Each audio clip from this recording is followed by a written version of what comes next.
പരദൂഷണം പറയുന്ന ചില നക്ഷത്രങ്ങൾ നമുക്ക് നോക്കാം. എല്ലാ നക്ഷത്രക്കാരും അത്യാവശ്യം പരദൂഷണം പറയുന്ന കൂട്ടത്തിലുള്ള ആൾക്കാരാണ്. എന്നാലും ഈ നക്ഷത്രക്കാർ പരദൂഷണം പറയുന്നതിൽ കുറച്ച് മുന്നിലാണ്. എന്തെങ്കിലും ഒരു കാര്യം കിട്ടിക്കഴിഞ്ഞിട്ടുണ്ടെങ്കിൽ ഇവരത് നശിപ്പിച്ചെടുക്കും.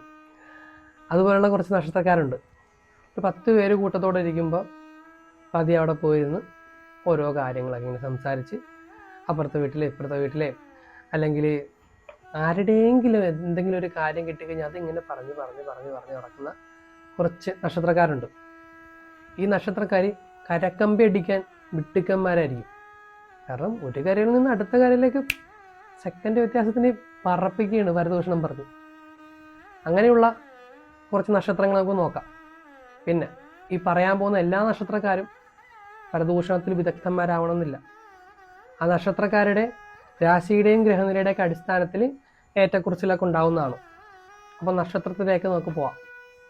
തിരുവാതിര, പൂയം, മകം, ഉത്രം, അത്തം, ചോതി, മൂലം, പൂരാടം, ഉത്രാടം, അവിട്ടം, ചതയം, രേവതി. ഇത്രയും നക്ഷത്രക്കാരാണ് പരദൂഷണ വിദഗ്ധന്മാർ. പരദൂഷണം പറയുന്ന നിങ്ങളുടെ കൂട്ടുകാർക്ക് ഈ വീഡിയോ അയച്ചു കൊടുക്കുക കേട്ടോ.